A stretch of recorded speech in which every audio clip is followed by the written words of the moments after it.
So Erin is hosting the ladies at her Hampton home. Looks like they're going to need a sandwich and an extra blanket. Real Housewives of New York, season 14, episode 2 and 3. We're going to mash it up together and see what happens.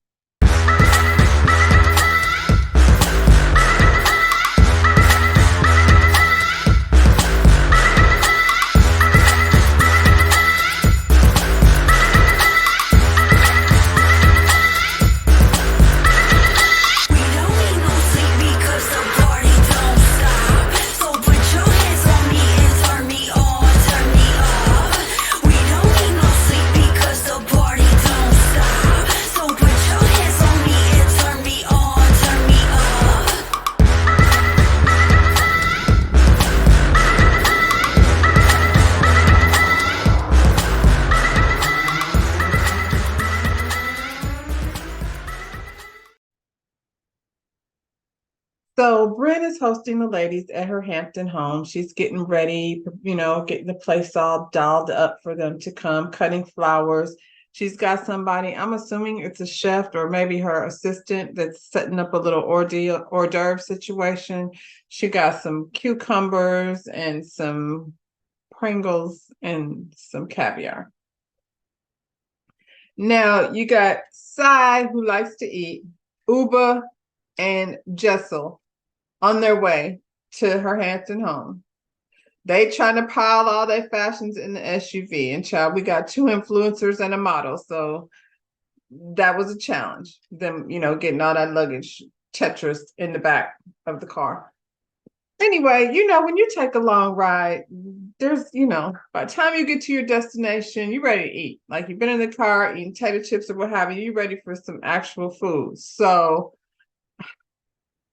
I wasn't it Erin that had the issue with the cheese. I don't know that Erin does the best job of hosting, not the food part. They had those champagne situation or what have you, but wasn't no food. What's her name? Jenna. Jenna got there first. So Jenna's doing what Jenna does, having a little, she likes to pregame. She likes to get the setup of what was to be expected. Jenna says she's kind of uncomfortable with girls' trips. Jenna's quirky, so I'm gonna give her that. I don't know. I don't know that she's so uncomfortable with girls' trips. I think Jenna just likes things the way she likes them, and she doesn't really like conflict. So I don't know. I feel like she thinks all that girl energy and all that cattiness is gonna get on her nerves, and it probably will. But that's why we're here. We're here for the cattiness. I'm gonna do a real quick run through of episode 2. Not a whole lot happened. They get to the Hamptons. They go to this restaurant to eat. It's off season in the Hamptons, so it's not a lot going on there besides them. They get to this restaurant to eat, and for whatever reason, Uba decided she wanted to steal the canned goods out the kitchen, a can of coconut milk. Uba, don't be embarrassing. Stop taking things like out of the people's inventory. That was really unnecessary. Anyway, they took the can of coconut back because I feel like they knew that wasn't going to be a good look for them, the housewives, to be coming through, being disrespectful, because that's what that was. We find out that Jessel hasn't had sex with her husband since before the twins. That's a problem. I'm thinking, Jessel, you should probably get on that real quick, fast, and in a hurry. I feel like she can afford a nanny or something. So I don't know what's going on there, but that's weird. After dinner, they come back to the house, and Jenna has this gift that she says one of her friends made. It was some lingerie. The lingerie looked great on everybody except Jessel. Jessel didn't like it. She said she looked like a Christmas tree. It didn't look on her. It didn't look good on her. So I can understand why she didn't like it. She was a little rude about how how much and how loud she was expressing that she didn't like it. I feel like she didn't like how it looked on her more so than insulting the gift, Jenna got in her feelings a little bit, but I don't know. I don't know that it mattered to her that much, but yeah, it was more like she was making fun of her own self, dissatisfied with her own self. So I didn't find it to be that serious. And to be honest, she didn't look good in it. So y'all sitting up here wanting her to be appreciative of something that sucks. Like she already don't feel sexy and you give her a granny gown that, had it been on Uber or one of the taller girls, it might have been a better look, but it wasn't a good look. So anyway, on to episode 3. We find out that Jenna slipped out in the middle of the night. The girls was up having a good time, drinking and listening to music. She had a 6:30 call business that she needed to handle. And she also has her own house in the Hamptons. So she probably felt like this lady was rude to me. I'm kind of in my feelings. I got to be up at 6:30 in the morning. Let me slide onto my own house and handle my business in the morning and I'll be back. And that's what she did. It wasn't a big deal. I guess she could have said something, but I feel like Jenna is very much non-confrontational. So rather than have these girls try to convince her not to go, she just slipped out because, she got her own house. She didn't feel like, doing that silly stuff that they were doing. I mean, not that that's what you do on girls' trips. You laugh, you drink too much, you listen to music and what have you. But it wasn't her vibe, so she bounced.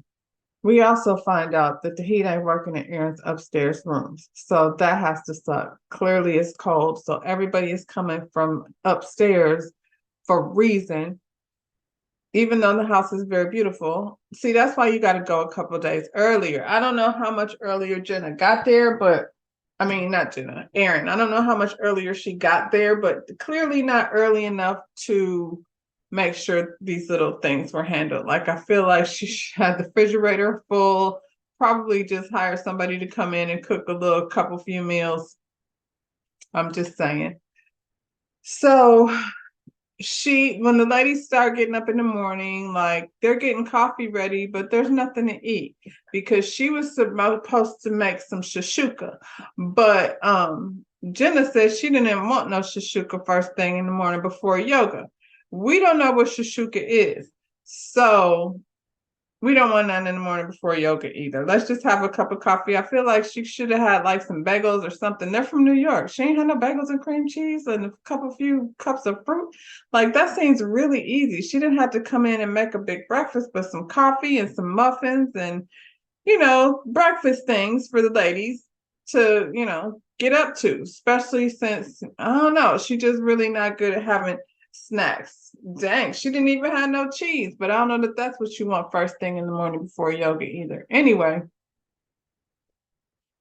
they were talking about, she was a little irritated that Jenna left in the morning. Jenna was like, y'all could have did what you wanted to do. I had work to do. She ain't feeling no ways about it. I don't blame Jenna, to be honest. Like I have my own place. I need to go chill, handle this work without y'all running back and forth. Aaron takes everything so personally. Oh, I'm sorry, my house isn't good enough for you. That's not what that was. So calm down, Aaron. I know Shashuka. They tried to blame that on Jenna. Jenna was like, you could have made it. I just said I wasn't trying to do that first thing in the morning before yoga. What's this girl, Erin? She has arranged for a trainer to come. The trainer gets there, to lead their yoga class, and Uba's fawning all over this man to the point where it's just downright embarrassing. Like she didn't slung her leg, her thigh, her everything over top of this man. And he's being very nice, but Uba, calm down just a little bit. I wonder how she got in this friend group. It's clear to see, and I mean, they're all new. They have, one by one, let us get to know them. So I feel like even though it's early on in the season, we're getting this little girls trip so we can, get away a little bit and kind of get to know the ladies. So yeah, it was throwing herself all over this trainer to the point of it just being, too much. She's a lot. He was halfway. I couldn't tell if he was enjoying it or if he was just being nice. Aaron and Jenna have a talk, about her leaving, and it's all good. Because at the end of the day, Aaron, this is a grown woman who's going to do exactly what she wants to do. She's there first thing in the morning. So calm down. It wasn't that serious. It wasn't that serious. She has something to do. She'll stay with y'all tonight when she don't have something to do at 6:30 in the morning. So, they're good. They smoothed that over. Bryn wasn't there yet. So Bryn arrives next morning just in time for yoga. It seems as though Bryn knows the yoga instructor. I don't know what Bryn, Bryn is a single girl out there, pretty much like Uber throwing herself on anything that it will stick to. They sit down after yoga, Bryn and Uber, and Uber fills her in on what happened with Jenna, and Jenna left in the middle of the night. So she's trying to make it sound like this salacious thing, so much more than what it is. Bryn is in her feelings because she feels like, and they already kick in because I feel like if I had done it, Aaron would be still mad at me. So I guess Bryn is upset that Aaron is not still upset with Jenna. Girl, ain't nobody finna get into this with you. I guess. I guess if that's how you want to, put your energy out there. She's young and spoiled, so that's how that's gonna be.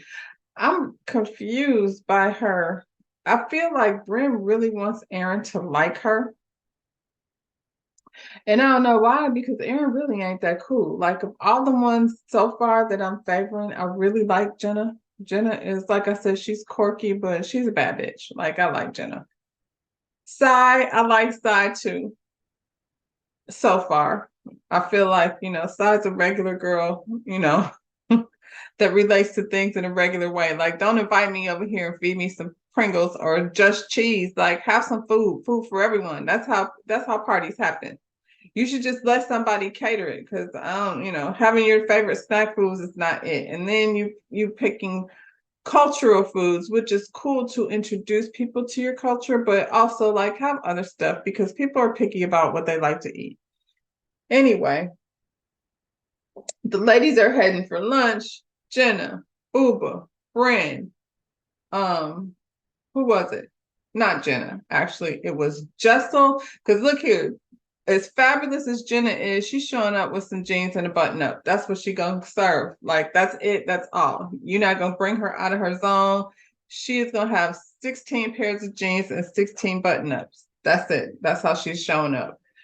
Bryn, Sai, and Jessel, on the other hand, and Uba, these are fashion girls, so they got to show up and show out. And they showed up like, like a girl group. Actually, they all had on their like nice shades of cream and camel coats, and it was it was a real cute situation. But look here, I don't know what Bryn does, but I know Sai and Jessel got some pictures to take to get their, business situation. So they like it's a work trip kind of. You're in the Hamptons, you got to take some pictures and you got to give, the best fashions you got. I will say, so far, New York is giving me all the fashion I need. Like, I look forward to that. I'm loving everybody's closet. I'm loving their homes, their kitchens, and their fashions. So that part is entertaining. And so is Jenna. She's a very interesting person. So they had to lunch. Bryn and Uba are talking about this trainer guy, and Bryn is giving her tips on how she dates as a single woman. Apparently, she's got an album of nudes of herself in her phone, and when she sees somebody she like, she go ahead and scroll on through the album so he can check her out naked. I guess, girl, I don't know what kind of men she's attracting with that, but you get it how you get it. That wouldn't be my method, but that's her method. Uber says she don't do that. She just asks for directions, pretend like she lost, try to find somebody, help her find her way. So, I mean, I guess you can put off like the get naked until you're ready to get naked. I feel like, go ahead, Bryn. Do it however you need to do it. So they're sitting at the table. Everybody goes to the bathroom except, I believe, Jessel and police. Yeah, Jessel and Bryn. So Bryn is not telling anybody that'll listen. She's upset that Aaron is not still upset with Jenna for leaving early. She wasn't even there when any of this happened. So I don't know why she's mad. She's given this whole hypothetical situation that if I had done it, then, of course, Aaron would still be mad at me. But now her and Jenna are, peachy keen, like nothing ever happened, and she's confused. So when the ladies get back to the table, she brings it, up to Aaron, how she feels like Aaron would still be mad if, she had left her house, like her house where she bought pajamas for them to wear. And this lady left and didn't appreciate it. And Aaron is pretty much like, we talked about it, we squashed the issue. Maybe I just like her better. Maybe that's what it is. That's what it is. That's exactly what it is. I don't know about better, but she definitely respects Jenna, and she don't respect you, Bren. But it's because you walk around with pictures of your titties in your phone to show strangers, just in case you want to talk to them. So I get it. Plus, what happened was different with you than with Jenna. I feel like Jenna had shit to do and went to her house and handled her business and just, ain't got nothing to do with your house.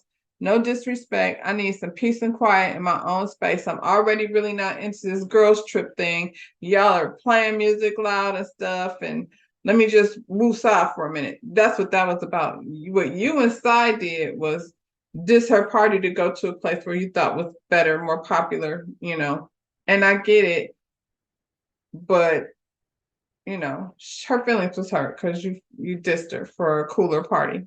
But she ain't that cool. She wants to be, but she's definitely not. So she's probably used to getting dissed for the cooler party. And, no offense, but it is what it is. She's kind of whiny and annoying anyway. So Aaron somehow turns the conversation back to Jessel being rude about the gift. Jessel, eventually was like, okay, yeah, maybe I was harsh in the way I said it, but shit was ugly on me. So really, they didn't go any further than she feel how she feels. She said how she said. Could I have been more polite in the way I said it? I suppose, but I still don't like that gown. And I still don't blame her because y'all, it was not cute. Just give her that. They back at the house. So, like I said, there's nothing going on in the Hamptons really. They go to lunch, they get back to the house, they're gonna have dinner at the house. Jenna's like, all I brought was jeans and button-ups. So I don't know what you're looking for me to put on. No, we have to get dressed. We have to have this fabulous outfits on for dinner. So she slides into one of Uba's dresses and she slayed because she can. And in her mind, she feel like, not just in her mind, she pretty much said it. Like, I did that. I've done that. I am Jenna. Back in the day, I was that bitch. Right now, I don't have to do that. She's a bad bitch, though. I'm just saying. So she looks beautiful. They all did. They got dressed up for dinner and pretty much sat there and played a game, two truths and a lie. I'm not gonna worry about the lie. We're just getting to know these ladies. Basically, we found out that Aaron had sex with a senator. So much so these memories fluttered her little heart that she had to call her husband and ask him, did he know that she had sex with a senator? And he was like, the kids are in the car, so maybe we could talk about this another time. Maybe not. Why are we talking about it? Cy had a threesome. Some people do.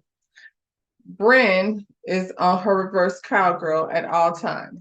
Anytime you get past titty pictures on her phone, chances are you're going to get into a reverse cowboy situation. That's her move. She did it with the governor. She did it with the football players. That's her go-to. Jenna has somebody fall asleep on her during sex, and that's horrible. She said it was a man. That's just terrible, Jenna. That's traumatizing. That's all I can say about that. That's terrible. Was he drunk? I don't think he was drunk. I don't know I don't know what was going on there. Uba says she has sex in Central Park. I don't think the way they was questioning her, I don't think they believe her. But it could have happened. People do public sex all the time. I don't know how Central Park is made, but I feel like it's possible. Isn't that where you get mugged at Central Park? Do you really want to be getting down in it like that? I don't know. Anyway, Now, Jessel had a popsicle in her cooch, and it wasn't stuck there, she said, but somebody put it in there. And I don't know, Jessel, maybe you shouldn't have put that popsicle in there because it appears as though your situation is still frozen. And you need to do something to thaw it out, or maybe you need to stick another popsicle in there. I don't know. I don't know what the situation is with the popsicle. But your lady parts is, I'm not saying they're not working, but you're not working them. So I'm not sure what the popsicle did for you, but that's their two truths and a lie. I mean, that's what we discovered during Two Truths and a Lie. Then they're sitting out the fire pit. Miss Erin is she must never come to this house, and when she does, she has her husband because she doesn't know how to start the fire pit. Cy wants to set a match to the propane tank. I think that's a bad idea. So you invite Cy to your house. Don't let her light up no grills or none of that because she got a little pyromaniac in her. So Erin is on the phone talking to her husband. He's trying to get her to figure out how to do the fire pit. I'm guessing she figured it out. Somebody helped her figure it out. So they're sitting by the fire and they're talking about how cute and adorable the dollar store is. She had got these cups for them with like little straw attached to it. And they were talking about how cute they were. She said she got them from the Dollar Tree. And, they were just talking about how you could get a lot of cool stuff from the Dollar Tree. And Cy says she don't think that's cute. She grew up poor and her house was decorated with the Dollar Tree stuff. And I can see that's a very different perspective. Bryn, I guess, grew up in a similar situation, so they identify, and that's why they connect with one another. At some point, Cy said her mother found an apartment and there wasn't no room for her, so she had to find somewhere to go. And, went to school and kind of crashed at people's dorms. And, so I guess she has a different appreciation for the lifestyle that she's living now. And she's damn sure, being broke, you be hungry. So she's not trying to go hungry. So the next time y'all invite Cy to somewhere, try to have more than just some caviar on potato chips and some cheese. That doesn't sound appealing, actually. No wings, no meatballs. I'm just saying. So that's pretty much how that episode ended. We gonna, I guess, follow up next week and see what else happens in the Hamptons or after the Hamptons. It was a cute trip. Get to know everybody. Like I said, I feel like Jenna's my favorite. My least favorite is Erin. Erin is annoying me. Jessel is a little abrupt, but I'm not mad at it. Cy, I like, but I feel like there's gonna be something about Cy that probably gets under my skin. And Bryn is funny, but you better keep her over there because she be showing her titties off, and that's how you get punched in the face. Real Housewives of New York, season 14, episode 3 and 4. No, episode 2 and 3. Don't forget to like this video, subscribe to my channel, and see you next time, y'all.